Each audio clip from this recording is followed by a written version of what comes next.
Hey, Freddie. Hey, how's it going? Good. How are you? Great.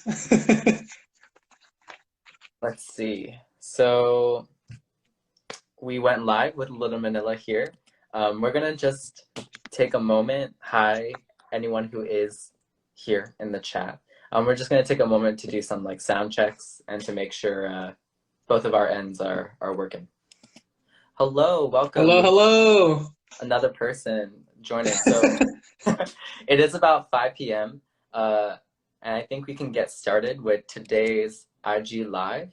So I will introduce myself. My name is Koji Lewis. I am a COVID-19 events and outreach coordinator at Little Manila Rising. I'll do a quick, brief intro and a recap of like who we are. So Little Manila is a nonprofit in South Stockton, and we advocate for Filipinos and other marginalized BIPOC around different domains of work, such as COVID-19, environmental justice, immigration rights, youth advocacy, asthma, air quality, and mental health. So we do a lot of different things, and we're here today joined by Dr. Freddie Ray, and I'll pass it over to you to get us started. Hello, hello. So for the couple of people that are here, my name's Freddie. I'm a critical care pharmacist and I work in the East Bay, but I'm from Stockton, California. So a lot of the work I do is really meaningful to help with Little Manila Rising as far as COVID outreach and healthcare outreach in general. My main specialties are neurocritical care, trauma, ICU, medical surgical critical care, as well as working in COVID units, which I've been doing over the last few years. And actually got to see some of the first few patients in California who did have COVID. So definitely excited to do another live with you guys. And there's going to be definitely a lot of great information today. So as people matriculate in, there's definitely going to be a lot more information. So yeah. I'll also add that at any time, feel free to like type in the chat if you have any questions about the topics that we're going to go over. They're definitely hot topics right now in the COVID world. I think here at Little Manila, we think it's important to stay on top of these ongoing updates. Things change so rapidly. So a brief overview of today, we're going to go over subvariants BA.4 and BA.5. We'll also go over vaccines for the little ones, for children, and just kind of other topics around health and how to stay healthy this summer. Welcome, Morcott. I want to shout out my friend Morcott who just joined. Hello, welcome, So, welcome. welcome. And yeah, so Freddie, if you don't mind, we can kick it off with the first question. Yeah, let's start it.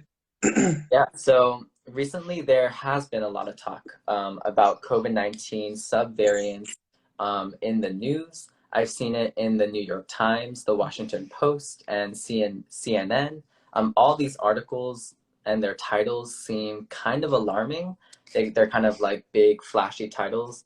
Like one of the titles I saw was like, quote, subvariants are like running freely among the US. Can you tell us a little bit more about what these subvariants are and like what they really mean? Yeah, exactly. So, exactly, especially over the last couple of weeks, Omicron has really exploded, so to say, especially in the news. So, if you remember back in November of 2021, we had the first Omicron surge, and it came all the way through January. Since then, Omicron has kind of mutated into a few different subvariants. In January and February, we had BA.1 and 2.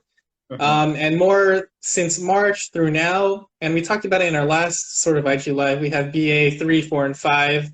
And now really we're seeing about 60% of all COVID cases as BA.4/BA.5. And the reason why we can't really tell the difference is most of the mutations for BA.4 and 5 are very similar. So you have to do a little bit more drilling down into those infections as far as which ones is different. But more on like what is the exact difference between the BA.4 and 5 variants versus like, the original Omicron and BA.1 and BA.2 really has to do with how infectious it is. So what we're seeing now with BA.4 and 5 is it's much, much, much more contagious than original, the Omicron and even like Delta and Alpha and all of those variants. So luckily what we've seen is even though the BA.4 and 5 variants are contagious, is that what we're seeing in other countries like Africa, which actually had the Omicron variant first, we're seeing data there that hospitalizations aren't really skyrocketing like we saw with Delta. It's just that there's a lot more cases and it's happening really rapidly. So what that leads me on to believe is that maybe this summer, like we mentioned earlier in this year, there's probably going to be some sort of like surge, if you will. Right now, we're not really seeing it because hospitalizations aren't really going up. It's just a lot of cases. What we might see is that as cases continue to rise, hospitalizations will follow, and then deaths will follow a few weeks after that. And then you can kind of consider us being in a surge. Right now, at my hospital at least, which, at one point we had like 2.5, 3 COVID units of like maybe 50 to 70 people. We're kind of doing really, really well, fingers crossed, mainly because we have all the treatments and stuff, and we'll talk about that a little bit later. Another thing that is making BA.4 and 5, along with being really infectious, something to be worried about is that it's reinfection rate. So the old saying, if you will, is that if you had any of the old COVID variants, then you're basically protected, right? So you got your shots, and then if you got infected with COVID, then technically you're like a super immune to COVID.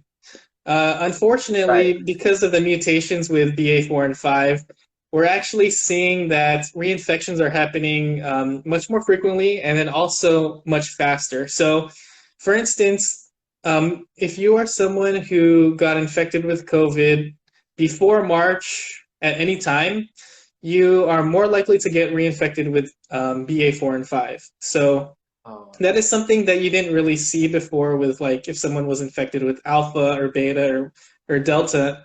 Usually there was some better protection against Omicron. So far, just to recap for the few people that have joined, which welcome everyone. Welcome, everyone. With BA.4 and 5, it's definitely way, way, way more contagious, i.e. you should probably, avoid crowded areas. And then also the reinfection rate is better. So if you or anybody that you know got infected with COVID before March, let's just say, because March is when BA.5 first came to the United States, you probably are at a high risk of reinfection. So if you haven't finished your COVID vaccine series, it's probably a good time to complete that soon. And then one other thing that is definitely on the horizon of news for BA.4 and 5 is its ability to supposedly create false negatives. So this is something that there's one study showing that because of the mutations of BA.4 and 5, some people might actually be asymptomatic or have like mild symptoms and then also have a negative antigen test, which is really what we've been using to help keep the infections down, right? So this article hasn't been peer-reviewed yet, but it's something that might come up on the news. Right now, I would still rely on all of our antigen tests because, like we talked about in other lives, our antigen tests are pretty good. There's quite a few different companies out there. Binax now. You have I think it's the iHealth one. You have all kinds of other tests out there that are actually pretty good. So if you do feel like you might actually have COVID because you've been exposed to somebody, you might want to just keep retesting with different tests. And I know that different households got different tests from the Postal Service when you got free tests. So just to recap, because there's a lot more people in here. Actually, Freddie, go ahead. Someone has a question, and it's an interesting one too.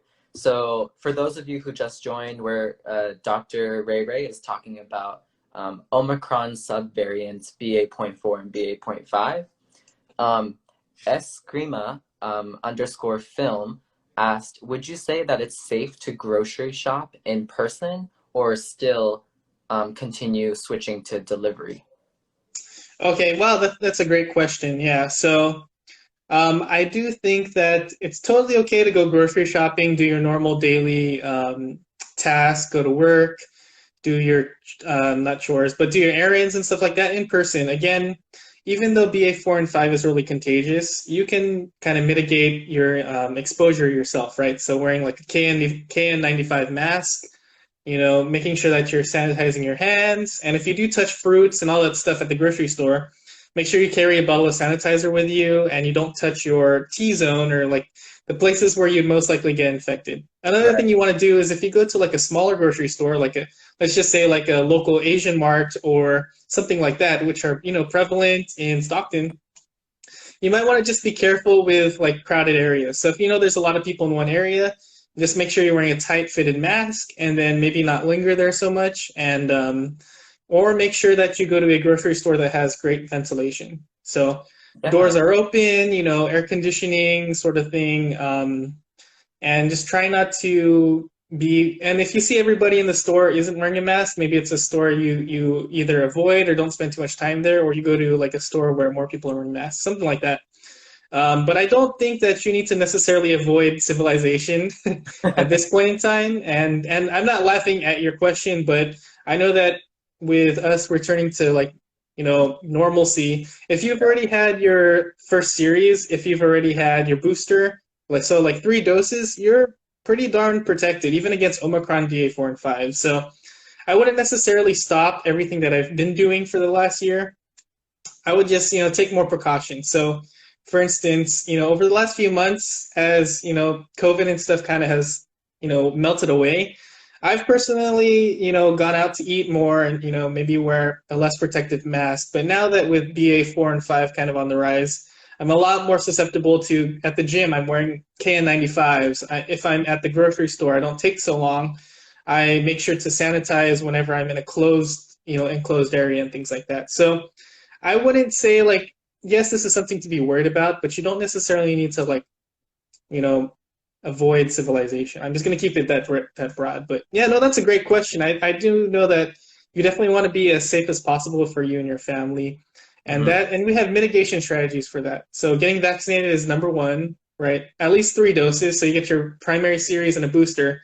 If you do that, that's pretty much, the best protection you can get. Wear a tight-fitted mask, sanitize, go to high airflow areas. So yeah, great question. I hope that answered it. And if not, keep asking away, and I'll see what I can do to I explain think that. I think I'll personally add on to that. I carry hand sanitizer with me everywhere I go. It's in my car, or if I'm like going out and about, I carry it with me on my person. So it just makes me feel a little bit safer. It makes me feel a little bit more protected. I carry my mask everywhere I go. I think in California, mask mandates have lifted. But for myself, as a personal preference, I still wear my mask in grocery stores, and I make sure to always have it on me.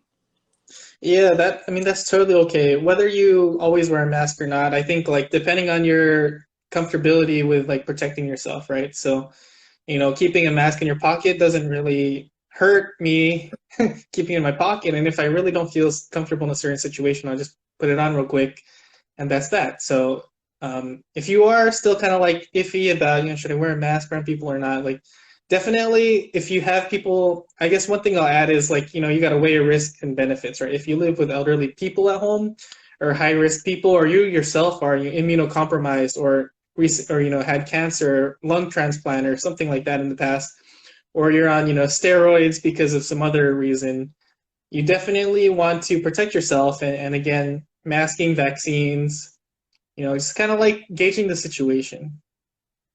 Yeah. Yeah, definitely. I think we'll move forward with the topic Yeah. of BA.4 and 5. So thank you for letting us know kind of how it's different from Omicron, how it is a subvariant. Could you get into a little bit about like the science behind like Yeah. how subvariants happen? I myself have no idea how that happens scientifically. So So, yeah. yeah, exactly, exactly. So great question. So subvariants happen because of infection. That's kind of like the bottom line. So when an infection happens, viruses obviously they replicate in your cells. And when viruses replicate, like COVID, which is an RNA virus, they're actually more likely to make mistakes. So if you think about it, if you, the people that are watching this, you write the same sentence 1,000 times, how many times might you write it the same, like the same exact way? Like very little, right? So if you think about COVID viruses and RNA, it's the same way. They're writing the same sentence millions of times, but because it's an RNA virus, when RNA kind of replicates in the human body or even animal bodies, because COVID actually can go from animals to humans, humans to animals, there's so much more risk for COVID to make mistakes. And when you get so many mistakes in a row, you can actually create a subvariant, which is just a COVID virus that made so many mistakes it looks different. Does that kind of make sense? So basically, all these mistakes, sometimes with viruses, they can make so many mistakes that it decreases their ability to be fatal, which is what happened between like alpha, beta, gamma, delta until Omicron. So Omicron is less fatal, but it is more contagious. So there's kind of a trade-off there. You know what I mean? Yeah. Yeah, so that's really what happens. And with COVID, like I mentioned a couple minutes ago, because it can go from animals to humans, it's really hard to stop COVID from infecting organisms and also replicating. So as long as it keeps replicating, it's going to keep making mistakes and keep making variants. So the bottom line here is when there's infections out there, when you try to decrease infection, you decrease the rate that a variant will kind of evolve out of something. Yeah, So that makes yeah. a lot of sense. I think like from what I got is like RNA is more likely to make mistakes as it's replicated, and that's kind of how mutations happen. It's interesting to know that there was like a difference in, I think you said like trans like transmission between like the Yeah. alpha, beta, the delta.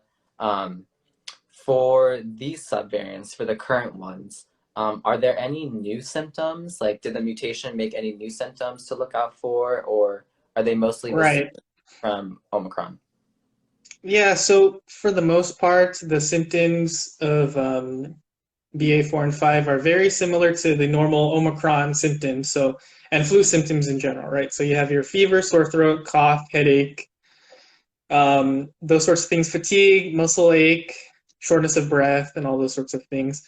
But with BA.4 and 5, a lot of things that I've noticed just between kind of like my inner circle and kind of like listening in on people who've got recently infected and what their symptoms were, a lot of people are experiencing more severe sore throats. So that might have to do because since we're talking about mutations here, BA.4 and 5 has a lot more mutations that kind of make the spike proteins a little bit more sticky, if you will, like to the cells. So we talked about, mutations can happen to the spike proteins, and what will happen is the spike proteins are a little bit more sticky. They'll grab onto whatever cells they can and also replicate a lot faster. So for someone who breathes in COVID and they might get virus in their like respiratory pathway, some of those viruses might actually stick to their throat and then replicate in their throat, causing inflammation, a little bit more pain, sore throat, that sort of thing.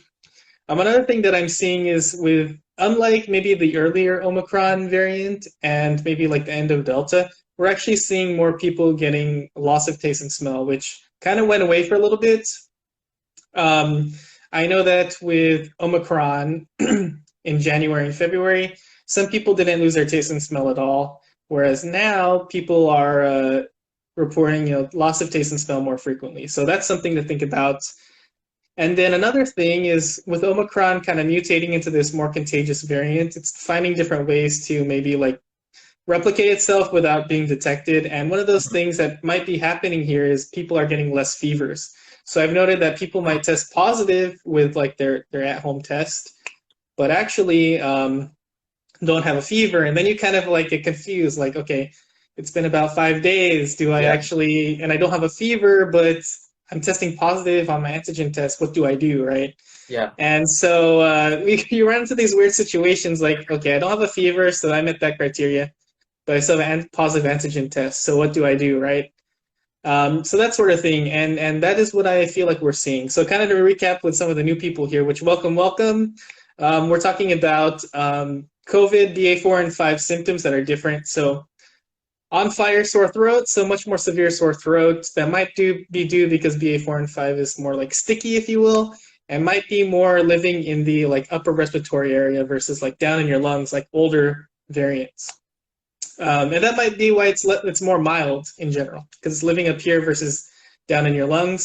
We're also seeing that some people are losing their taste and smell more often now than they did maybe with the beginning of Omicron.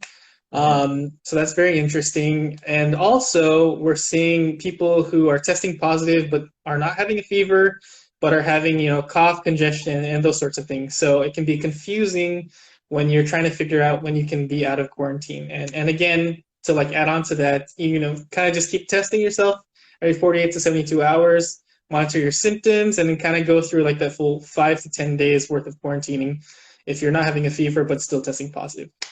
Yeah. But yeah.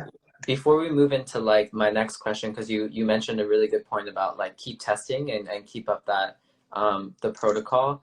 But before we move into that, I'll just add like a personal story, because I actually Oh yeah. I got COVID at the beginning of June, and it was interesting because I'm hearing from you that like the symptoms with BA.4 and 5 are not there's more sore throats, less fevers. I actually got a fever. It was not very fun. And we know that COVID looks different in everyone. So right, exactly. I got a fever. I had a sore throat, and I had lots of fatigue. Like I had brain fog, and my body was really tired. So if there's anyone in the IG live right now, like in the chat, if you want to, feel free to share like any experiences or comments you have around COVID definitely symptoms. We'd love to look back at them. But something you mentioned is that like because you can have no fever but still test positive with BA.4 and 5. What are like good treatments? Like, are there any like medicines to take, or are there any vaccines or preventative treatments or reactive treatments that we can use to protect ourselves? Yeah, so again, along the lines of this whole theme of like, what is BA.4 and 5? Should we be scared of it? Oh my God, it's going to rise here and we're going to have a surge, right? So the great thing about BA.4 and 5, I guess, if you can say there's a great thing about it, is that our vaccines and our treatments still work against BA.4 and 5. And by that, I mean, your Pfizer, Moderna, mRNA vaccines are still at least 70 to 80% effective, at least after you get, the first 2 doses and then a booster. So that is awesome. I think that if more people got the vaccine, maybe we would like avoid a surge this summer. And it's definitely wouldn't be too late to get a vaccine now if you or someone hasn't gotten the vaccines. Another thing to add on is we talk about vaccines. We also talk about other ways to protect ourselves against COVID BA.4 and 5, and that would be Paxlovid. So Paxlovid is now a oral medication people can take to treat COVID, right? So Paxlovid, the way that it works is it prevents COVID from replicating. So you kind of stop that ability for it to, one, replicate in your body and also potentially mutate and spread to others. So that is awesome. With Paxlovid, so it's definitely effective against BA.4 and 5. For those of you who don't know, it's actually a 3-capsule regimen. If you have like kidney failure or other diseases, it might be a 2-capsule regimen. And you take it twice a day for 5 days. And you can get it at your local pharmacy. And I think that the FDA actually highlighted and shouted out pharmacists. So if you or someone knows a pharmacist, like definitely talk to them about it. Yeah. But you can test positive and then go to a pharmacy, and they call test to treat and get your Paxlovid there at the pharmacy. So I would call first just to make sure they have that service. But anyways, back to Paxlovid. One thing that has arisen with Paxlovid, though, is that some people have been experiencing rebound COVID. So I want to talk about that a little bit since we're talking about treatments and vaccines. So first off, for those of you who just entered, vaccines and Paxlovid definitely are super effective. The rebound thing now. So rebound usually occurs in people who take the Paxlovid for 5 days, and then after their 5-day treatment, usually they'll test positive again and have the symptoms again. So why might that happen, right? Wow. If Paxlovid is actually a treatment, why is it actually happening? And so one thing that might be happening is that because BA.4 and 5 replicate so fast, when you give it a break of a day or two to kind of revamp itself up, without your immune system kind of like getting enough time to revamp itself, you might just get COVID again, basically. So one thing that I would recommend to people is when you start getting your symptoms for COVID, you kind of want to monitor your symptoms. If by like day 2 or 3 you're definitely getting worse, or you are unvaccinated or high risk individual, you definitely want to go get your COVID or your Paxlovid regimen started right away. And then once you finish your Paxlovid regimen, you kind of want to monitor your symptoms. Maybe take a rapid test 48 to 72 hours consecutively just to make sure you're not contagious before you even, see other people after your Paxlovid regimen. And then there's also molnupiravir, which might be available in some places in Stockton. I didn't really look into that very much, but molnupiravir might be another sort of treatment. It is effective against COVID, but not as great as Paxlovid. So if you can get Paxlovid, that's a little bit better. But really get whatever's available to you, and that goes for the vaccines as well. That's really interesting. I've never heard of like the rebound effect. This is actually the first time I'm hearing about Paxlovid as well. So it's good to know that there are kind of mitigation, like medicines and like treatments out there. Right. Yeah, well, since we're on the topic of Paxlovid, as we're seeing more people come in, welcome everyone. Definitely, if you have questions, put them in the chat.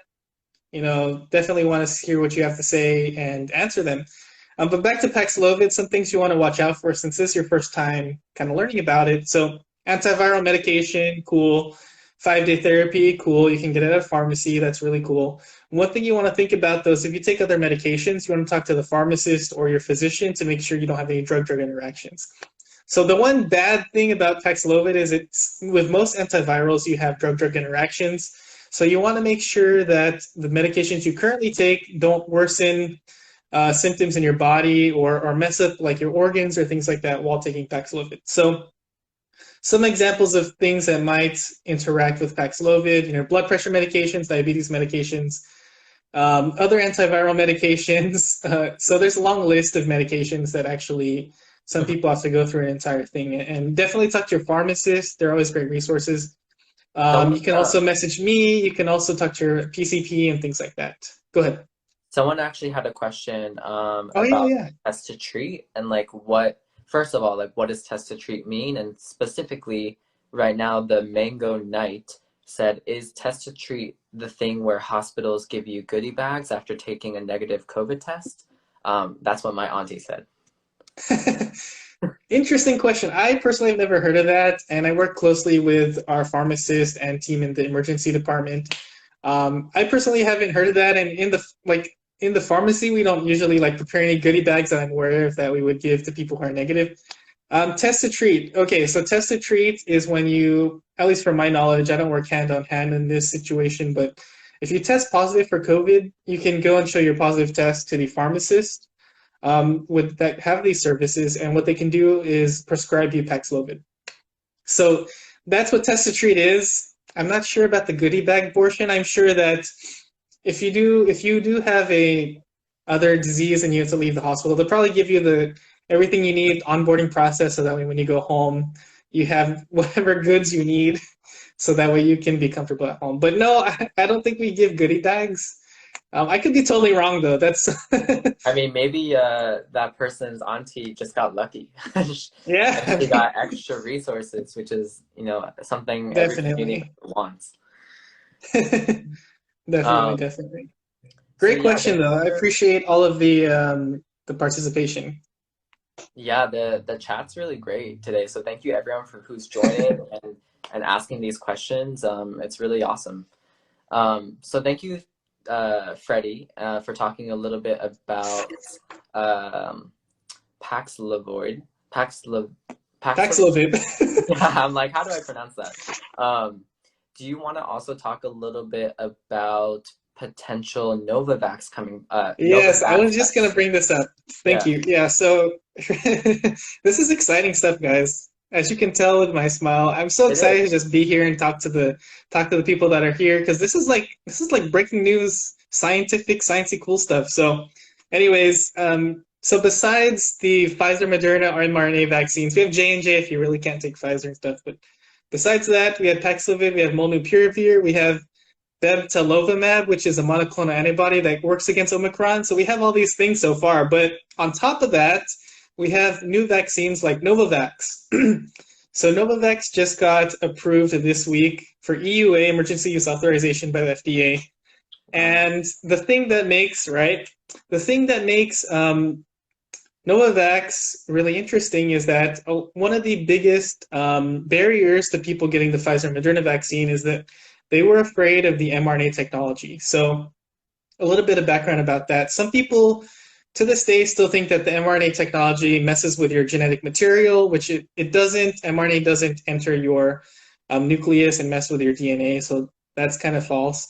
But if you're someone who was in that camp and still doesn't really believe in mRNA technology, which is totally fine, Novavax is a vaccine. It's a protein vaccine where spike proteins are made outside of the human body. And the way that they do this is by using moth cells, and they infect it with something called a baculovirus. And this is just another virus. It's harmless.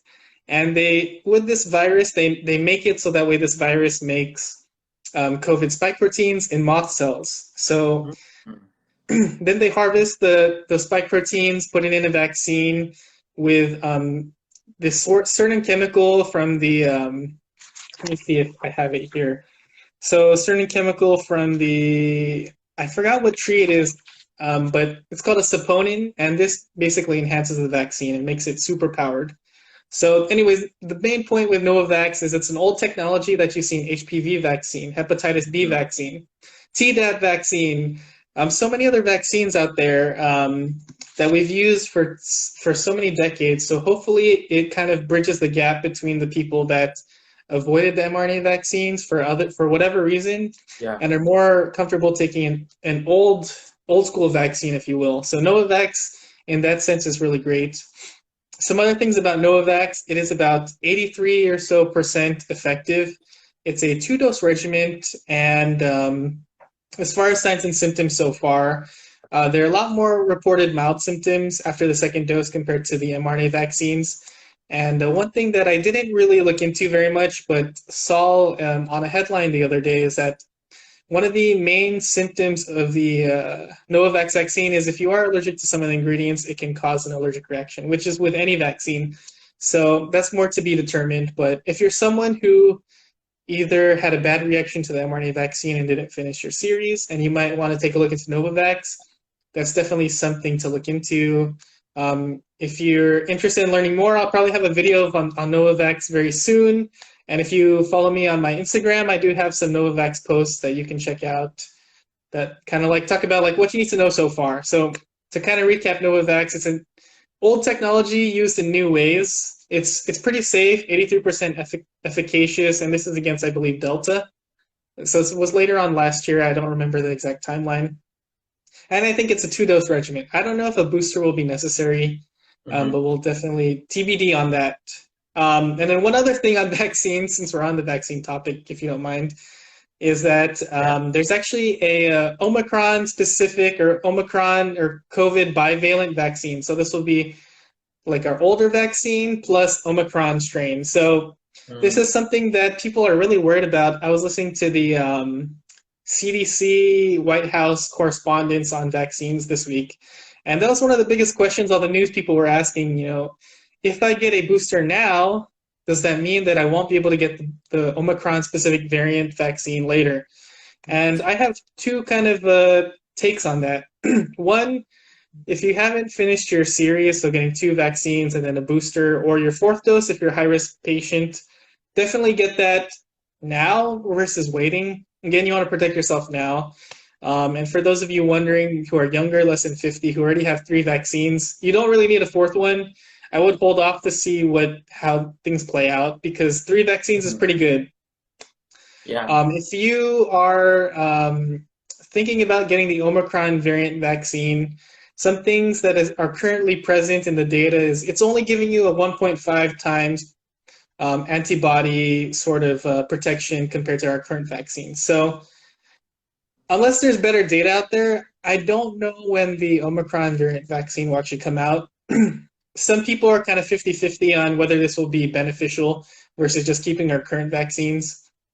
I'll say that from some of the experts that I've listened to personally, like Paul Offit and other vaccine professionals, is that if Omicron somehow mutates into a virus that creates Hmm. severe infection for everybody, Hmm. then we might need a specific vaccine. But for right now, I think if you get the original Pfizer and Moderna vaccine, 2 doses and a booster at least for most young people, you're as protected as you are going to be from severe infection. And yeah, so I think that that's all I want to say with vaccines at the moment. I hope that people understood that, and if you need me to go over anything, definitely let me know in the chat. Yeah, Um, I think yeah, you definitely covered a lot of information. I want to touch upon the Novavax. That was really cool. Like, it's yeah, cool yeah, that they're yeah, bringing older technology, older vaccines to like new technology, and it's kind of like a not an mRNA vaccine. So that's cool that it was like emergency authorized recently.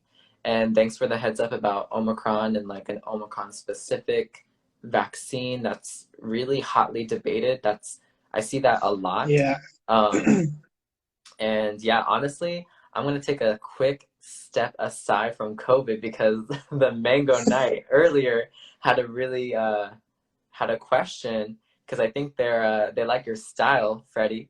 Oh, They're wondering what hair yeah. product you use. Oh, Um, yeah. No, no, no. Yeah.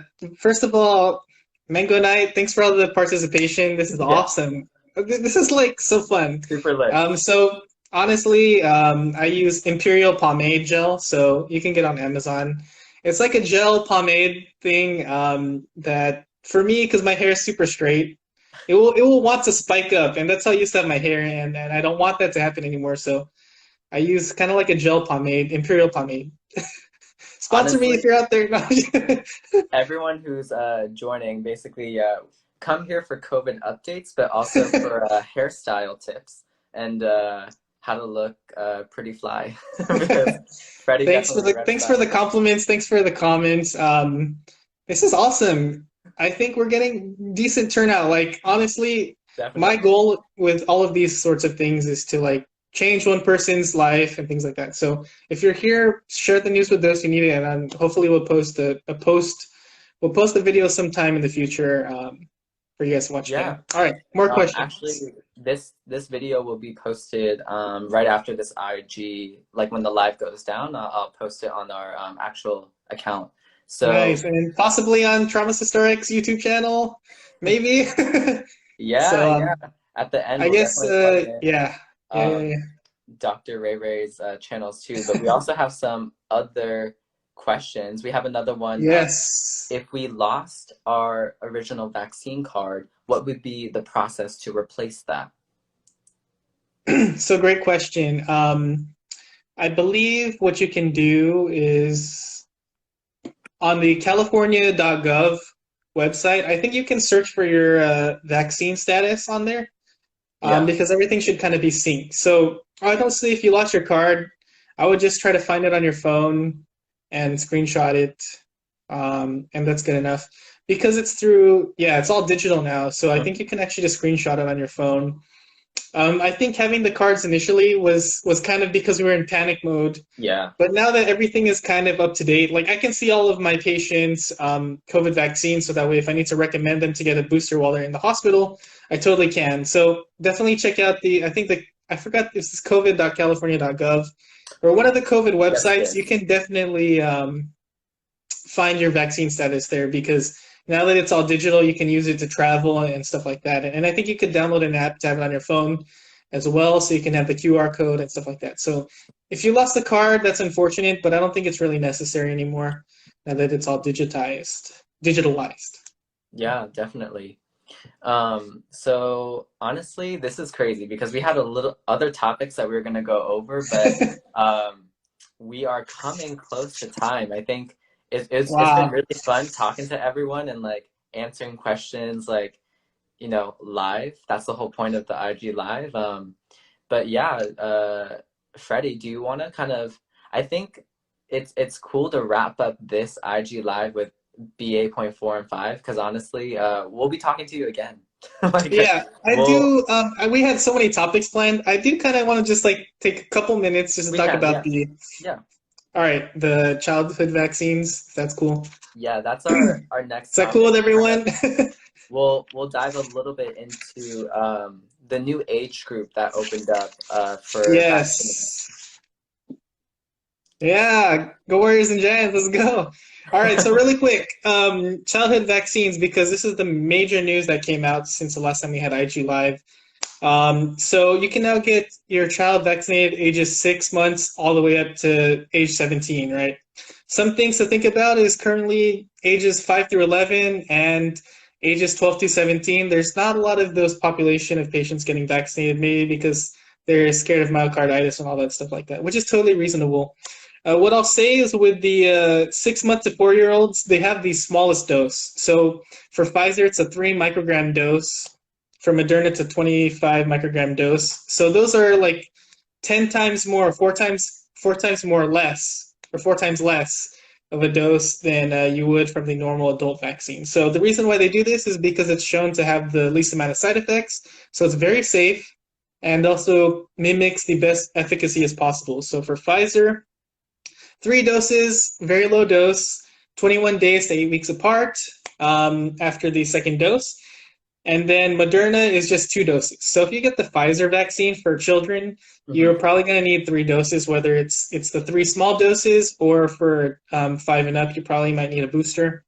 For Moderna, because the doses are a little bit higher and the mechanism is slightly different, although they're the same, you don't really need a booster. So it depends. If you want to just get 2 doses versus 3 doses, you can kind of choose. So 3 doses for Pfizer, 2 doses for Moderna. Honestly, they're both very good at this point. Yeah. The key takeaway for children, because I know we have people coming in here, if you know someone who's hesitant about getting their child vaccinated, the one takeaway from all of these studies that we looked into, and I looked into it again, and Koji can kind of vouch for that, like looking at all this data, safety is key, okay? So they looked at, at least 2 to 5,000 patients, even a little bit more than that, looking at safety, because we don't want kids getting this vaccine who aren't really high risk for COVID anyways to have more symptoms from the vaccines. So the emphasis on safety is key, and all of these vaccines have shown really, really good safety. If you're an 18-year-old male all the way up to 30-year-old, you might have a different sort of safety thing. A slight risk for myocarditis that you might want to talk to your doctor. You might want to talk to your pediatrician for all of these vaccines, like always. And then as far as efficacy, great efficacy. So if you are someone who's contemplating getting your child vaccinated, or you have a relative who's contemplating getting their child vaccinated, with the surges coming up potentially in the summer and then in the winter, it's better to get them vaccinated and safe than sorry and having them stay in the pediatric ICU, which unfortunately I've seen some healthy kids have to stay in the pediatric ICU, unfortunately, and get worse, or get MISC, which is multi-system inflammatory disease for children, which is like an unfortunate sort of situation that happens from COVID. So all in all, COVID is low risk for children, but if you can find a safe way to protect them through the vaccines, hey, I think that there's more power to you to protect all sorts of populations who are high risk, low risk, and in general, just to keep us from getting COVID infection in general. So bottom line, should children 6 months to 5 years old, should they get vaccinated? It was just released a few weeks ago. Should they get vaccinated? Yes. So yes, the approval just came, but that's because of a lot of talk on the studies.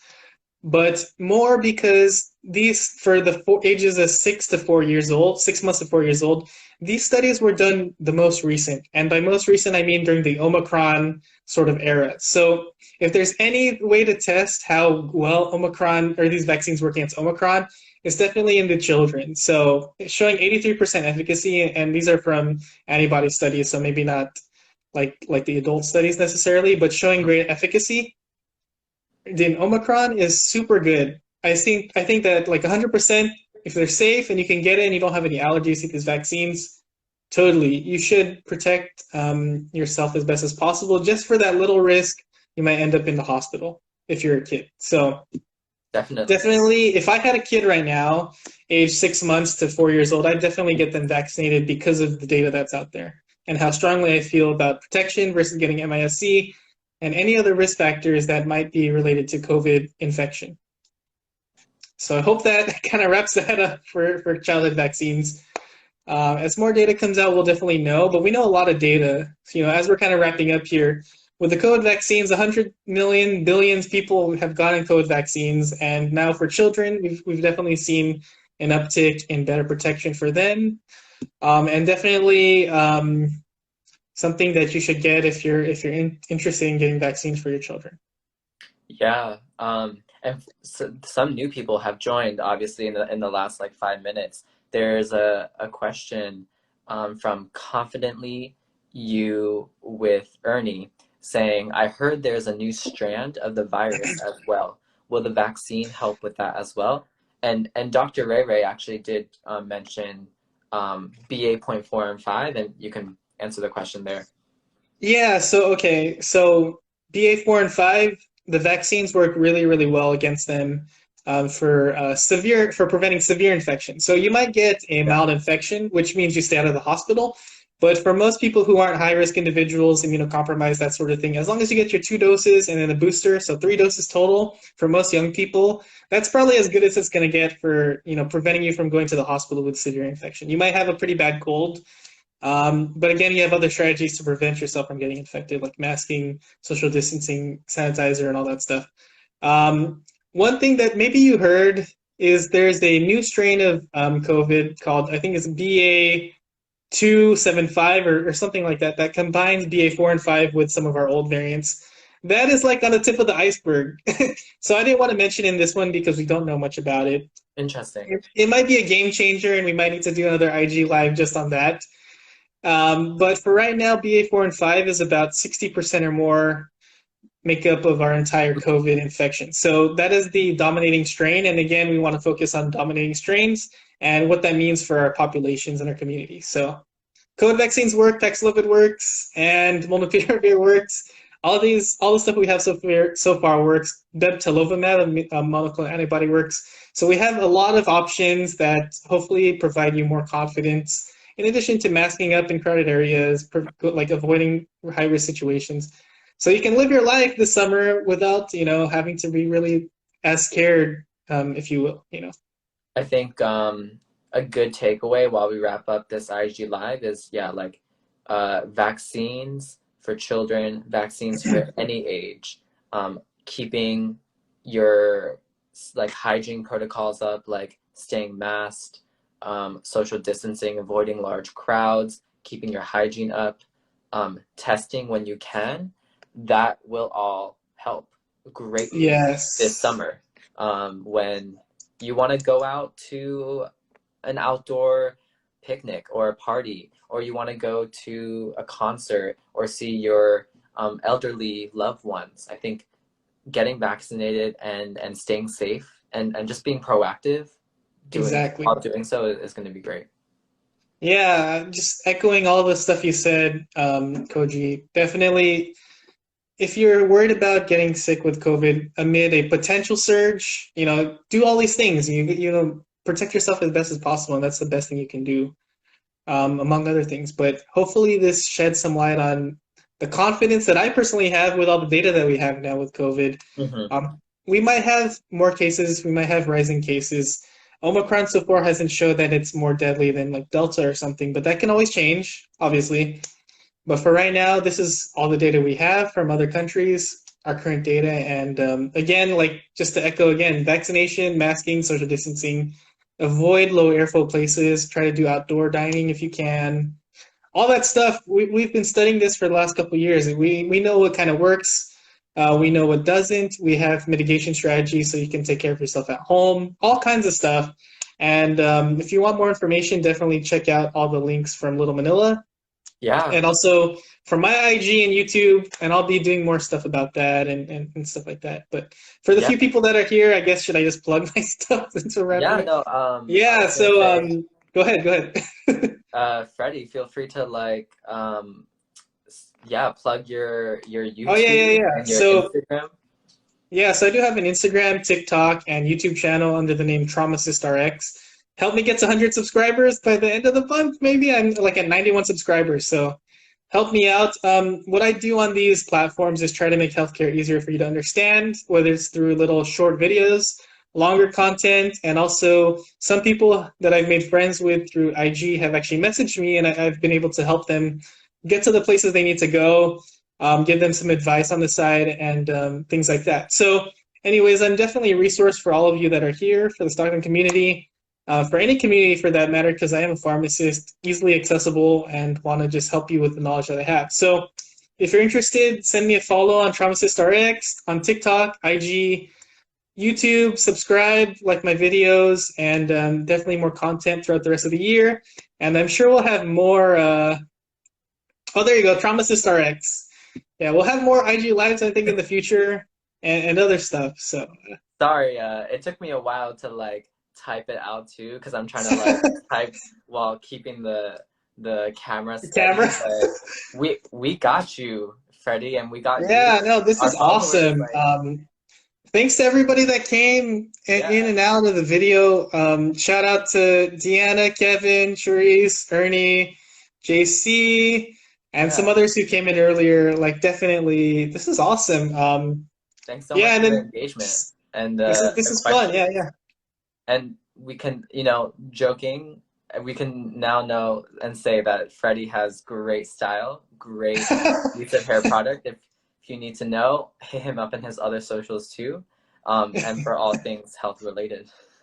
Yeah, definitely. But yeah, if you guys have any questions as we start to leave the live, you can always message me or message Little Manila and get in contact with me, and we can definitely do more education out there. But yeah, I hope this was helpful to those of you that are here. I hope the quality and everything was okay, because I know that was an issue in our last one that we're currently working on. And thanks for supporting Little Manila. They're doing a Yeah, great job getting all this COVID information, all kinds of other healthcare stuff out there. They're a great resource, so give them a follow and pay attention to all the stuff that they do as well. Because without them, I wouldn't be here to talk to you guys. So they're definitely the medium that has helped me reach this community, and make sure to share this information with your loved ones and friends, because it's not easily accessible information out there. A lot of people just listen to the news and maybe get the wrong ideas on like great topics, and hopefully we can spread more good information and news out there. we're gonna wrap up the IG live today, but don't worry, you'll see Dr. Freddie Ray Ray again. He's our Stockton critical care pharmacist, and we'll be having another IG live like this in a few weeks. So follow us, stay tuned, turn your notifications on, and we're going to close out. So thank you Like so and much, subscribe, everybody. Freddie. Thank you so much. This has been a blast. Hope you learned a lot. Thanks. Bye, everyone. Thank you for joining.